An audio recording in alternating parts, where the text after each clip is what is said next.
10 inspire your audience, and her speech is entitled Give Back. Please join me.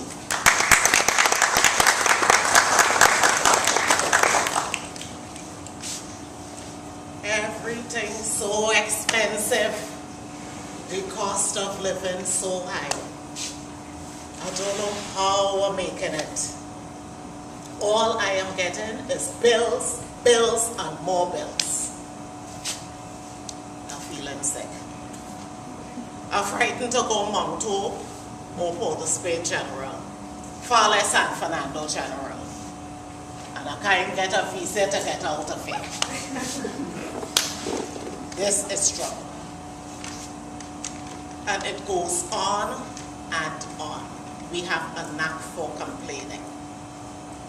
Madam Toastmaster of the meeting, members of the executive, specially invited guests, and fellow Toastmasters. It is time for us to stand back and take a good look at ourselves. Let us examine ourselves and the beautiful country that we live in. I am not saying that everything is perfect here in Trinidad. There are lots of things that need changing. Many, many things to be addressed. But we have a lot of privileges. And we have to thank God that we are living here in Trinidad, first of all.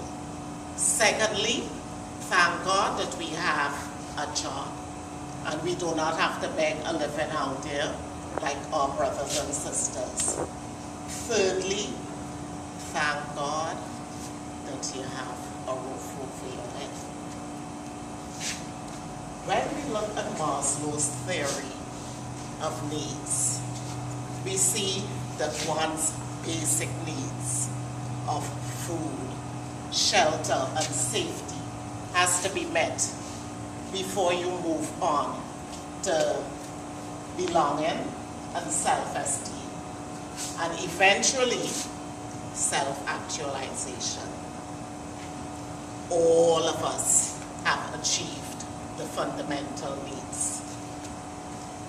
Most of us have achieved the psychological needs and are striving for self-actualization. Therefore, there is no reason that we cannot give back. All of us have the potential to give back. You may say, but I do not have the money. I can't give back. There are many ways of giving back. You can give back some of your time. There are many homes for the elderly all over the country where the inmates are happy for people to come and read them, or just listen to them, or chat with them. There are many homework centers around the country where you can go and help the students do their home lesson. And there's really a need for that.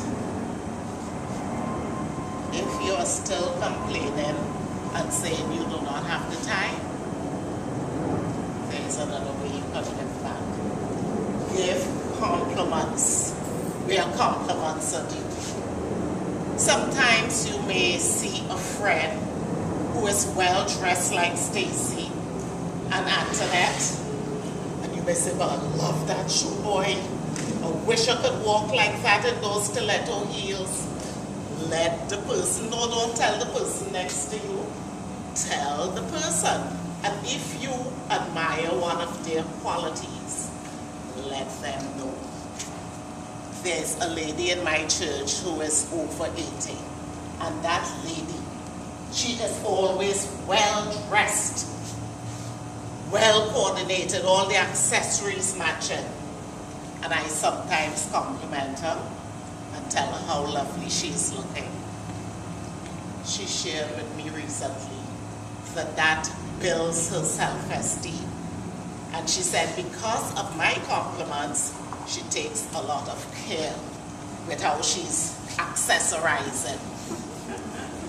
She said whenever I compliment her, she gets a warm feeling inside, and it makes her walk tall.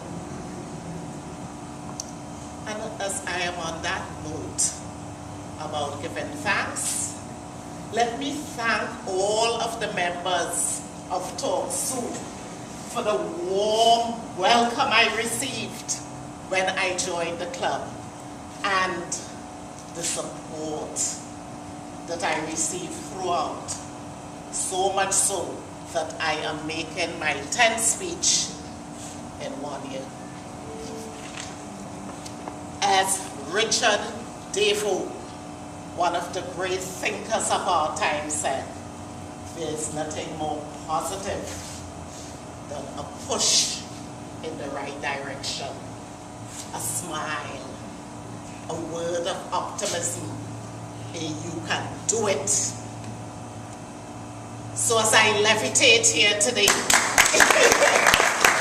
I thank all of you and my mentor, DTM Sonia Alexis, that I have arrived here. Now, when those young fellas want to wash your windscreen with the dirty water, allow them to do it. Although you know they're not doing a good job, give them the $2. Consider they could have opted to be a bandit. And when the young boys lug your groceries to your car for you, do not give them $1. Those days are over. Give them a 5. Some time ago, I was parked off Broadway in Port of Spain, waiting for my husband, who had run into a pharmacy to collect some tablets. And I was able to observe 2 vagrants. One of them was lucky enough to get a sandwich and some coffee from a fast food outlet. To my surprise, the man came outside, broke the sandwich in 2, gave his friend half, and poured half of the coffee in his friend's cup. And the man looking hungry, you know. I was really impressed.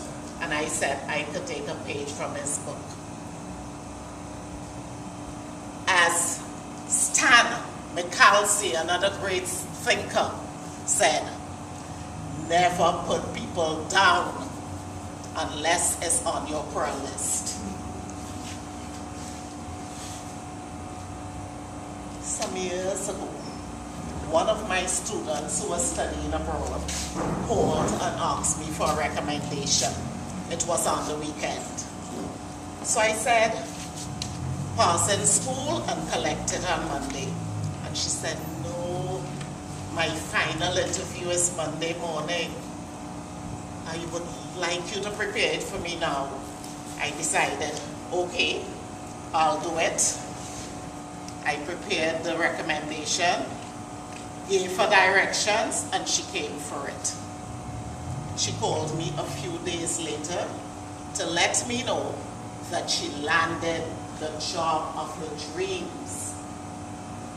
A few weeks after that, I am driving out of the airport with my niece at the wheel, who had just gotten her license. As we were approaching the booth, she hit a brand new pranner ahead of us. And she panicked, threw in reverse, and hit her old sonny behind. She couldn't walk. I came out and I am looking on. The man in the Prado came out, examined carefully, and he said no damage.